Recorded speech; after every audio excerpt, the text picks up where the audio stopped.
Al-Iman TV, sarana penyubur keimanan. Bismillah, alhamdulillah, wassalatu wassalamu ala rasulillah wa ala alihi wa sahbihi wa man wala wa la hawla wa la quwata illa billah, amma ba'd. Kaum muslimin pecinta iman yang dimuliakan Allah, alhamdulillah pada kesempatan malam ini kita masih diberi kesehatan oleh Allah, ketetapan al-iman yang senantiasa al-muslim, al-mu'min, al-muslimah, al-mu'minah memohon kepada Allah Azza wa Jal agar ditetapkan keimanannya, dikuatkan dan diwafatkan di atas keimanan. Kaum muslimin pecinta iman yang dimuliakan Allah, bahasan kita insyaallah masih kitab Takribul Faraid yang ditulis oleh Dr. Abdurrahman ibn Sulaiman Asy-Syamsan hafizahullah. Bahasan kita tentang al-hajb, tentang al-hajbu. Apa itu al-hajb? Baik secara bahasa, secara istilah, dan ini yang penting untuk kita fahami. Macam-macam al-hajb beserta contoh-contohnya insyaallah akan kita bahas pada kesempatan malam ini. Al-hajb, bahasan al-hajb amatlah penting dalam al-faraid. Bahkan bahasan al-hajb ini tak kalah pentingnya dari mengenali ahli waris baik laki-laki maupun perempuan serta bagian-bagiannya. Seringkali kita sampaikan, ketika kita mendapati kasus faraid, masalah dalam faraid, yang pasti kita kenali dahulu siapa ahli waris yang ada saat kematian pewaris.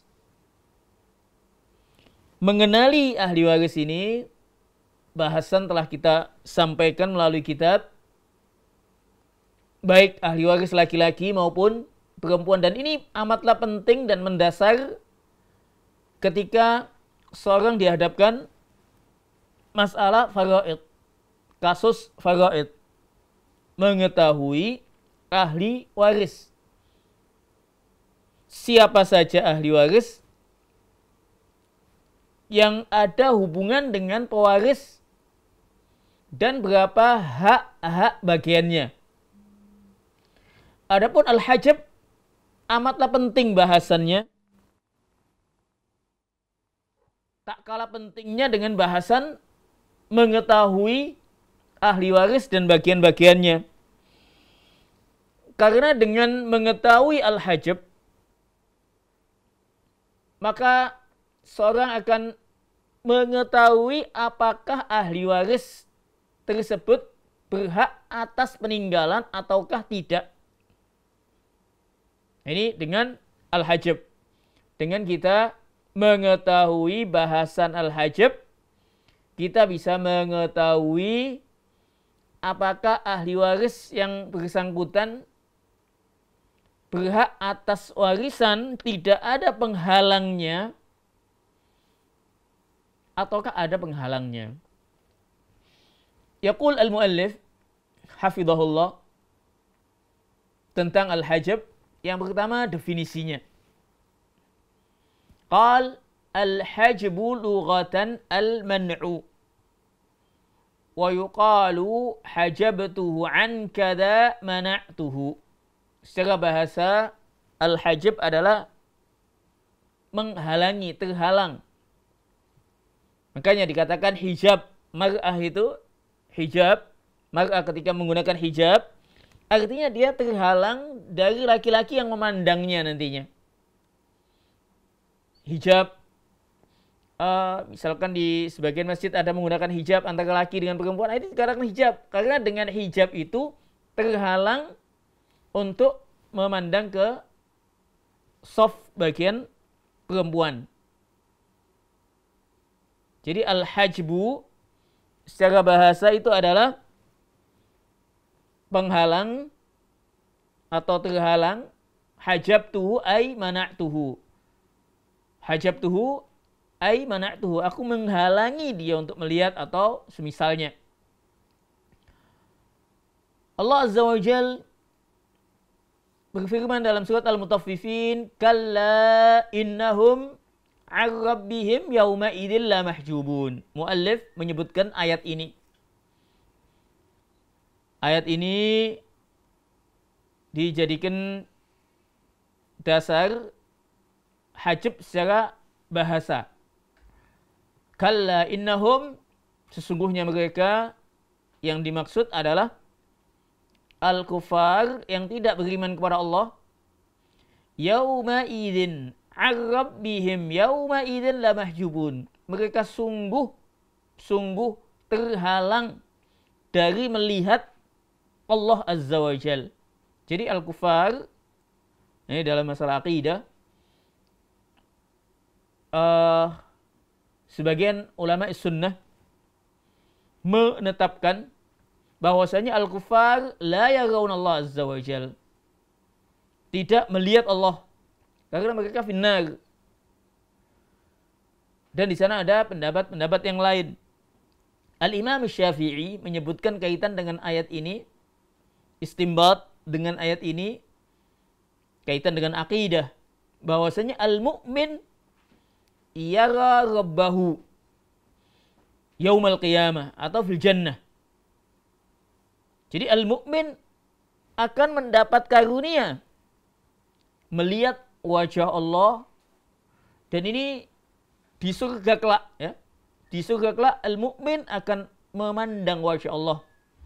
Ini nikmat yang paling tinggi, yang paling dinanti-nanti oleh al-mu'min fi al-jannah. Jadi al-Imam Syafi'i istambat tentang ayat ini bahwasanya al-mu'min yara rabbahu. Al-mu'min akan memandang wajah Allah, melihat wajah Allah di hari kiamat kelak fil jannah. Baik. Adapun secara istilah, kemudian muallif menjelaskan tentang makna al-hajab secara istilah. Jadi sekali lagi, secara bahasa etimologi, al-hajab itu menghalang, terhalang. Jadi ada penghalang, ada yang sesuatu yang menghalanginya. Sehingga dikatakan hijab itu adalah penghalang. Secara istilah, dan ini yang penting, kaitan dengan bab yang kita bahas, kaitan dengan ilmu faraid. Ini seringkali kita sampaikan ketika kita menjumpai istilah-istilah di satu bidang ilmu, maka kita hendaknya kembali kepada istilah itu, kepada yang mengucapkannya. Artinya istilah hajab faraid itu bagaimana? Jika ada kesamaan istilah, maka dilihat, dikembalikan kepada bidangnya. Dikembalikan kepada bidangnya. Kadang ada kesamaan. Ada istilah begini, di ilmu ini yang satunya ada istilah begini, maka dikembalikan kepada bidang ilmunya. Sekali lagi, al-hajab.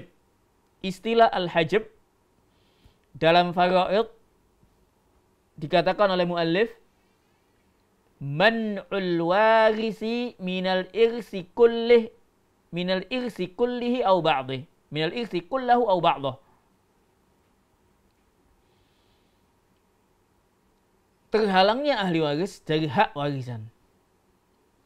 Terhalangnya ahli waris. Artinya, oh ini ahli waris ya. Anak ahli waris. Anak laki-laki, anak perempuan. Cucu laki-laki, cucu perempuan dari anak laki-laki. Ini semua ahli waris. Namun ahli waris ini terhalang dari hak yang mesti didapat, baik secara keseluruhan atau sebagian. Kita akan jelaskan penjelasan muallif dengan contoh. Di sini ada contoh-contoh yang dikatakan oleh muallif. Jadi terhalangnya ahli waris dari hak warisannya baik secara keseluruhan atau sebagian. Sekali lagi, terhalangnya ahli waris dari hak kewarisan baik secara keseluruhan atau sebagian. Jadi ini penting sekali untuk diketahui. Karena bila mana kita tidak membedakan, tidak mengetahui babul hajab, bisa jadi kita memberikan hak yang bukan haknya. Karena tidak mengetahui tentang hajab. Dicontohkan di sini oleh muallif tentang al-irth kullah. Jadi terhalangnya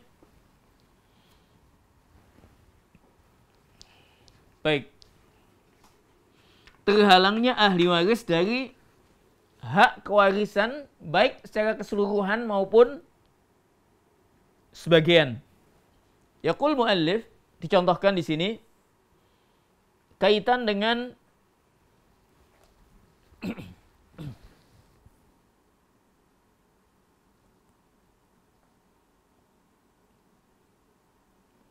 Taib.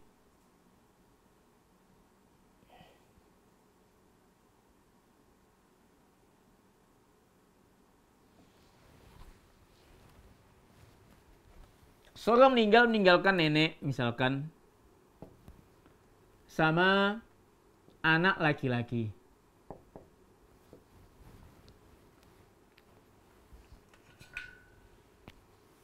Nenek, baik itu nenek ibunya ibu atau nenek ibunya ayah.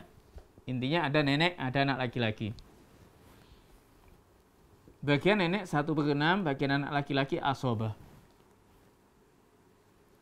Satu contoh ini.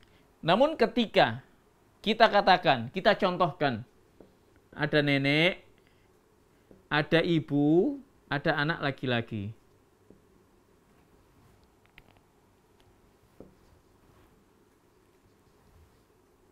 Apakah kita katakan demikian? Oh, nenek 1/6, ibu 1/6. Salah. Di sini mahjub. Nah, ini. Nenek di sini mahjub secara keseluruhan.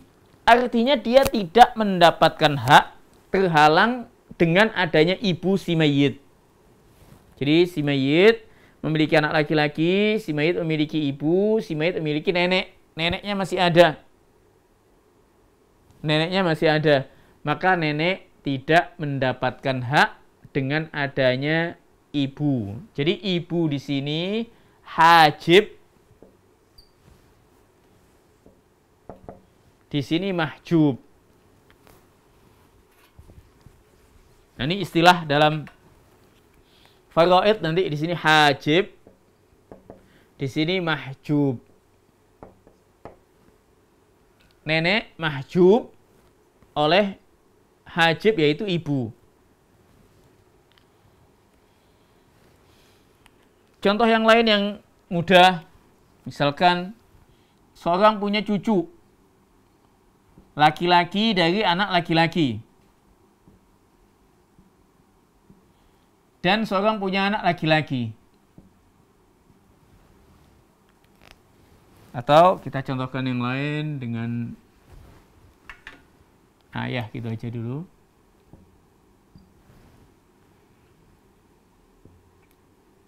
Yang kedua, cucu laki-laki dari anak laki-laki, ayah dan anak laki-laki. Ketika si mayit meninggalkan cucu laki-laki dari anak laki-laki dan ayah, maka di sini haknya ayah 1/6. Haknya cucu laki-laki dari anak laki-laki asobah. Namun ketika kita atau kasusnya ada cucu laki-laki, ada ayah, ada anak laki-laki,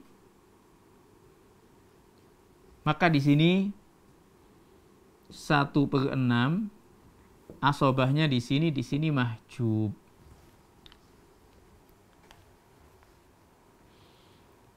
Di sini mahjub, ini hajib. Cucu laki-laki dari anak laki-laki, dengan adanya anak laki-laki si mayit, dia terhalang, mahjubun, terhalang. Ini mahjub kullah. Jadi tadi al-hajib itu man'ul waris minal irsi kullihi au ba'dih. Man'ul waris minal irsi kullihi au ba'dih. Ini secara keseluruhan dihalangi oleh anak laki-laki. Bagaimana contoh terhalang sebagian? Seorang meninggalkan suami, katakanlah,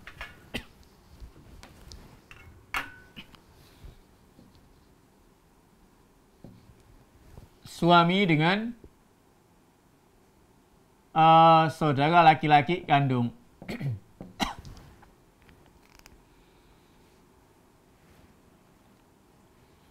Contoh yang kedua, ada suami, ada anak laki-laki, ada saudara laki-laki kandung. Kita ambil contoh yang simple.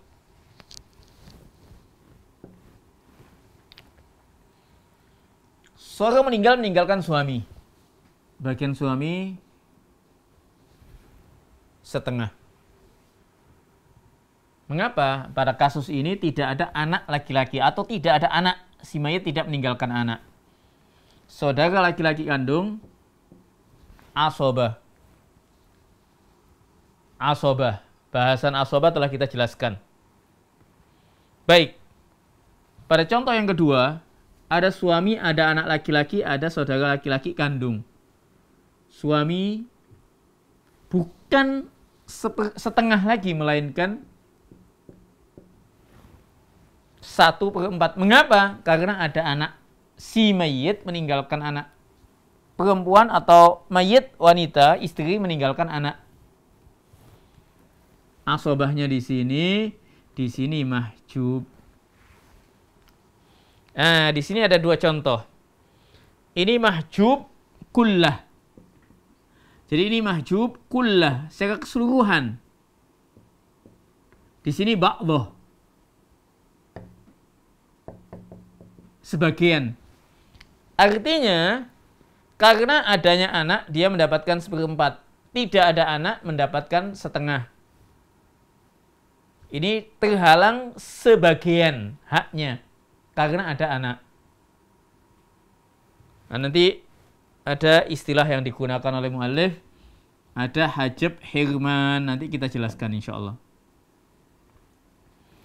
Jadi di sini kita ketahui definisi hajab tadi, man'u al-warisi minal irsi kullahu au ba'dha, au minal irsi kulli au ba'dha. Terhalangnya ahli waris dari hak warisnya, baik secara keseluruhan, nah ini secara keseluruhan, ini keseluruhan, atau sebagian, nah ini sebagian, ini sebagian. Contoh yang lain bagaimana? Banyak contoh-contoh yang lain. Ini adanya anak, ibu terhalang mendapatkan 1/6. Tidak ada anak, akan mendapatkan 1/3.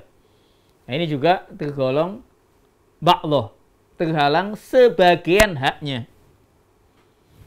Jadi ini yang mesti kita ketahui. Taib.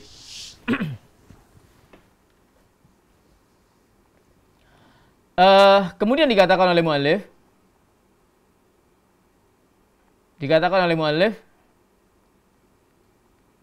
setelah menyebutkan contoh-contoh yang telah disampaikan, Qal anwa'ul hajbi. Macam-macam al-hajb. Macam-macam hajb. Yaqul yanqasimul hajbu ila qismaini ra'isiyaini. Hajb dalam ilmu faraid terbagi menjadi dua macam kelompok besar. Artinya secara umum dibagi dua. Ada dua macam. Ada dua macam. Awalan hajbu awsafin.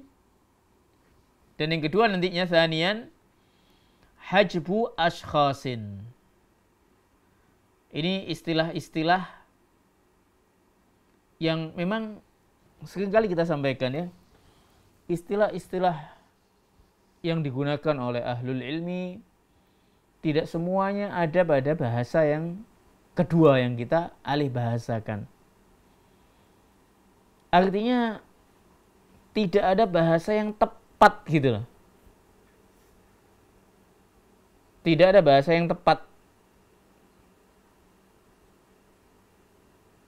Sehingga ketika kita tidak mendapati bahasa yang tepat, maka kita menggunakan istilah yang ada itu kita kenalkan ya sebagaimana yang digunakan oleh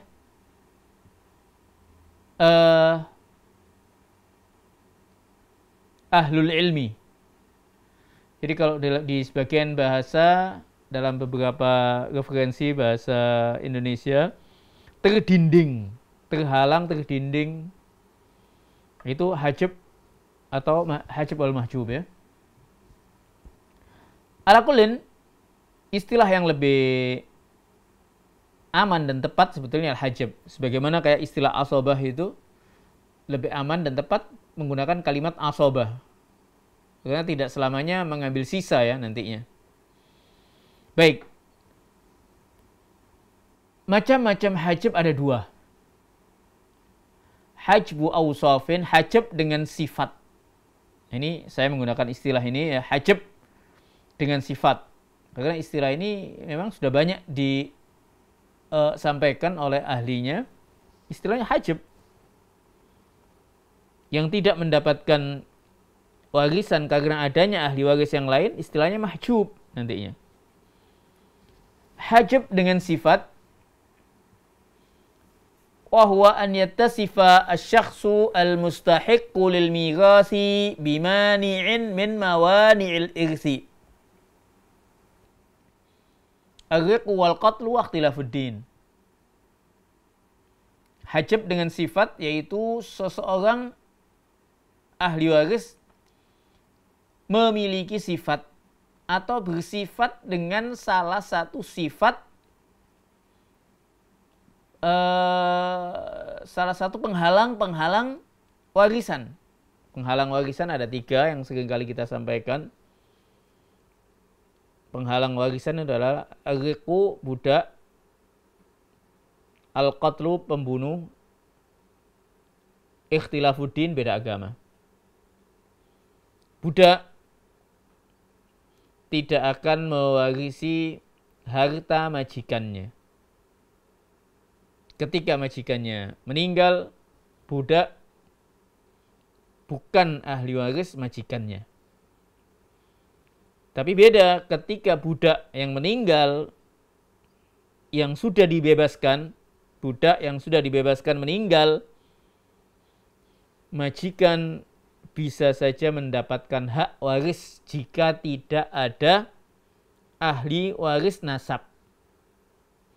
Jika si budak tadi tidak memiliki kerabat, baik anak atau saudara, maka budak yang dibebaskan tadi,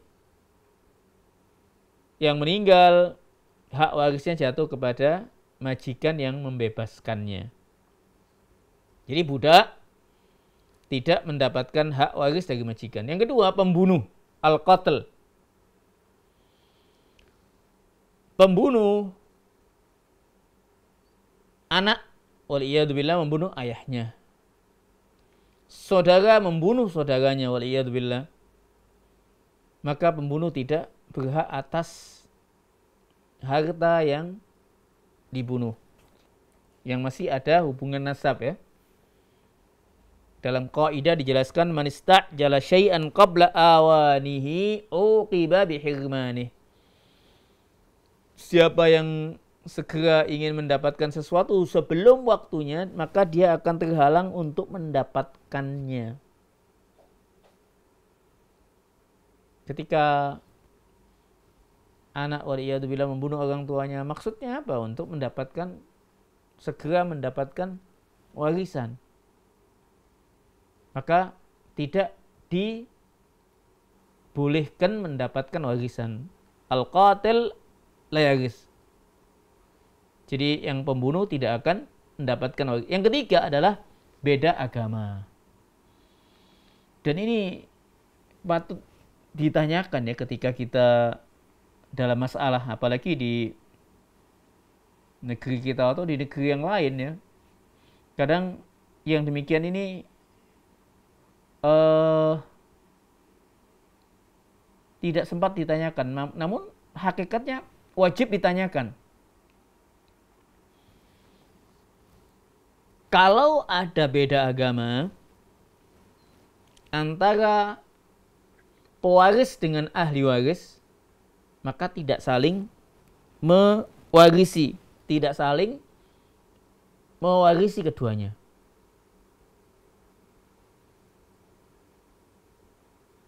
Bagaimana dengan firman Allah yang mengatakan yusikumullahu fi auladikum? Naam, ayat ini masih umum.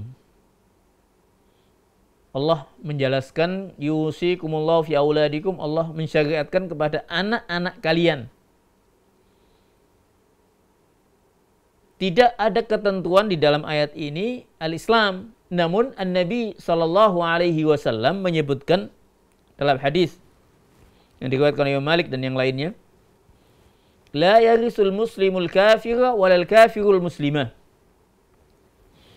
Tidaklah yang seorang muslim mewarisi harta yang ayahnya, saudaranya yang non muslim, dan sebaliknya yang non muslim tidak boleh mewarisi harta yang al muslim. Di sini dicontohkan oleh muallif, hajab dengan sifat ini, misalkan ada 3 anak, 1 laki-laki, 1 perempuan, dan 1 laki-laki muslim, perempuan muslimah, dan laki-laki yang ketiga, anak yang ketiga laki-laki non muslim. Maka harta dibagi kepada yang muslim jika si mayit muslim. Jadi mayit muslim meninggalkan laki perempuan muslim dan laki-laki tapi non muslim, maka dalam hal ini harta warisan jatuh kepada yang muslim 2 bagian, laki-laki 2 bagian, yang perempuan 1 bagian. Adapun yang bukan muslim maka tidak mendapatkan hak. Dan ini ketetapan Nabi SAW. Telah ditetapkan oleh Nabi SAW. Adapun kaitan dengan hibah, kaitan dengan wasiah, maka tidak mengapa. Jadi kalau misalkan seorang, katakanlah ayah menghibahkan kepada anaknya yang anggaplah yang bukan muslim, maka tidak mengapa. Atau sebaliknya, menghibahkan saat hidup kepada yang lain, tidak ada ketentuannya al-Islam. Sebagaimana kita menghibahkan kepada teman, oh saya kasih hibah ini atau yang lain, tidak ada ketentuan al-Islam. Demikian pula boleh wasiat. Tapi yang pasti bukan maksiat kepada Allah Azza wa Jalla. Jadi boleh mendapatkan wasiat dan dijalankan wasiat itu selama tidak maksiat kepada Allah Azza wa Jalla. Kemudian dikatakan oleh muallif kaidah, dan ini penting bagi penuntut ilmu khususnya dalam memahami al-faraid. Kaidah al-mahjubu bil wasfi wujuduhu ka'adamihi. Seorang yang terhalang karena sifat. Sifat tadi ada 3. Yang pertama sifatnya yaitu qatl atau riqun, budak. Qatlun, membunuh. Dan yang ketiga ikhtilafuddin. Seorang ahli waris yang terhalang karena sifat, karena beda agama misalkan, wujuduhu ka'adamihi, keberadaannya sebagaimana tidak ada. Jadi adanya dianggap tidak ada. Adanya ahli waris itu dianggap tidak ada. Maksudnya bagaimana? Tidak akan mendapatkan warisan, la yaris wala yahjib, tidak menghalangi yang lainnya, wala yu'assib ghairah, tidak menjadikan yang lain asobah dengannya. Ini butuh penjelasan dengan contoh. Di sini dicontohkan oleh muallif, seorang meninggalkan ibu, saudara perempuan ibu muslimah, saudara perempuan muslimah, saudara laki-laki non muslim, dan am. Ini salah satu contoh.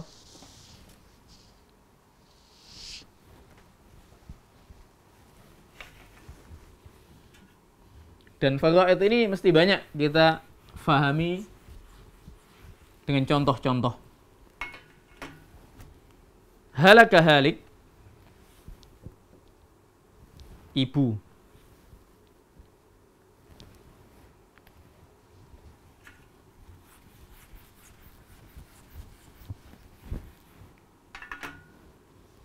Jadi mayit muslim. Bukan namanya muslim ya, artinya dia seorang muslim. Mayit seorang muslim. Meninggalkan ibu, saudara perempuan kandung, saudara laki-laki kandung, dan paman. Paman di sini untuk ditegaskan kembali amun ya.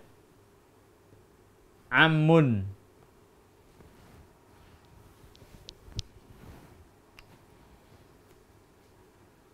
Saudara laki-laki di sini ini saudara laki-laki kandung tapi non muslim. Artinya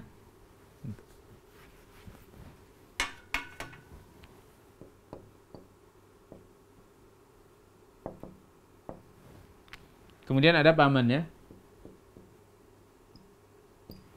Atau tadi kita katakan istilahnya amun. Jadi ini ada 4. Bagian ibu, nah ini penjelasannya bahwasanya wujuduhu ka'adamihi. Jadi di sini saudara laki-laki kandung non muslim, wujuduhu ka'adamihi, keberadaannya sama tidak ada. Keberadaannya dianggap tidak ada. Wujuduhu ka'adamihi. Maksudnya bagaimana? Yang pasti dia tidak mendapatkan warisan. Dia tidak menjadikan saudara perempuannya asobah dengannya. Dia tidak menghalangi ahli waris yang lainnya. Jadi ibu mendapatkan 1/3. Ibu mendapatkan 1/3. Mengapa? Keberadaannya sama tidak ada. Jadi kalau ini muslim, saudara laki-laki ini muslim, maka ibu 1/6 nantinya. Ibu 1/6 kalau ini muslim dua-duanya. Tapi karena di sini bukan muslim, ibu 1/3. Dengan adanya satu saudara, ibu mendapat 1/3. An-Nisa ayat yang ke-11. Saudara perempuan kandung setengah. Saudara perempuan kandung setengah. Saudara laki-laki kandung tidak mendapat. Atau kita katakan mahjub, terhalang karena adanya sifat, yaitu beda agama. Jadi ini mahjub dengan sifat. Ini tadi mahjub dengan sifat. Paman nanti asobah. Paman asobah. Baik, misalkan di sini anggaplah peninggalan ada 300 juta. 1/3 adalah 100. Setengahnya adalah 150. Di sini tidak dapat. Asobah paman ini adalah 50. Jadi paman ini akan mendapatkan karena keberadaan ini sama tidak adanya. Keberadaan saudara laki-laki yang bukan muslim tidak menghalangi paman untuk mendapatkan. Tapi kalau di sini muslim, di sini tidak dapat. Nah, ini penjelasan wujuduhu ka'adamihi la yarisu, jadi tidak mendapatkan warisan. Wala yahjubu, tidak menghalangi yang lain, paman tidak dihalangi. Wala yu'assib ghairah, dan tidak menjadikan saudara perempuan asobah dengannya. Sekali lagi, wujuduhu ka'adamihi la yaris, tidak mendapatkan warisan, tidak menghalangi yang lain untuk mendapatkan warisan, tidak menjadikan saudara perempuan ini asobah bil ghairi. Taib. Yaqul muallif, kemudian muallif mencontohkan yang lain. Di sini ada memang satu kitab dengan kitab yang lain. Biasanya ada kelebihan-kelebihan yang tidak dijumpai. Dalam bahasan faraid ini, alhamdulillah kita telah membaca beberapa kitab. Dan kadang satu kitab dengan kitab yang lain saling melengkapi. Di sini contoh-contohnya lebih banyak. Misalkan di sini kurang, satu sama lain saling melengkapi. Dicontohkan di sini, halaka halikun an ummin muslimah. Jadi sekali lagi yang penting di awal itu kita mesti mengetahui mayat muslim atau bukan muslim. Kalau muslim maka hak-haknya jatuh kepada ahli waris yang muslim. Itu yang mesti difahami. Halaka halikun an ummin muslimah wabnin kafir wabnun muslim wabnu ibnin muslim. Ini contohkan seorang meninggalkan ibu muslimah, memiliki anak yang bukan muslim laki-laki, dan memiliki cucu laki-laki dari anak laki-laki muslim. Ini lebih simpel.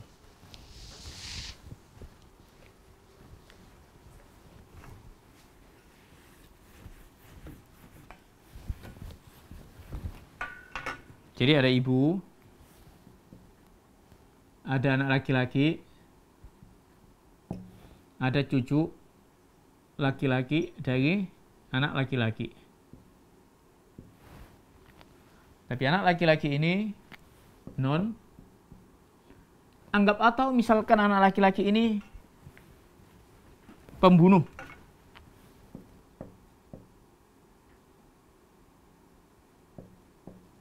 Kalau tadi kita kan non-muslim pembunuh.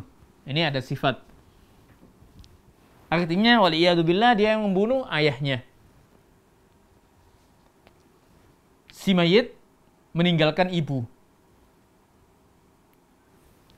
Anak pembunuh cucu laki-laki dari anak laki-laki. Ibu bagiannya 1/6. Anak laki-laki pembunuh ini mahjub dengan sifat. Cucu laki-laki dari anak laki-laki nanti asobah. Jadi, misalkan harta 600, 100, di sini 500. Nah, ini contoh yang lain tentang hajab dengan sifat. Hajab dengan sifat.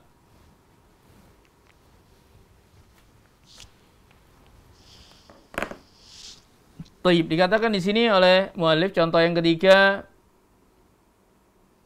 masih hajab dengan sifat. Halaka harikun an zaujin, seorang meninggalkan suami, saudara perempuan kandung, saudara laki-laki kandung. Baik. Ini sebagai soal untuk dijawab. Tadi belum kita contoh yang ketiga, kita menginginkan jawaban dari pemirsa pecinta aliman yang dimuliakan Allah.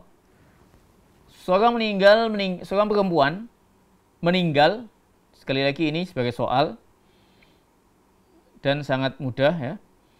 Seorang perempuan meninggalkan suami. Sekali lagi, seorang perempuan muslimah meninggal, wafat, meninggalkan suami muslim. Saudara perempuan kandung muslim, satu saudara perempuan kandung muslim, dan satu saudara laki-laki kandung bukan muslim. Ada 3 suami. Jadi mayat muslimah meninggalkan ahli waris suami muslim, saudara perempuan kandung muslim, saudara laki-laki bukan muslim. Nah, ini betul dijawab satu soal ini. Adapun yang kedua, macam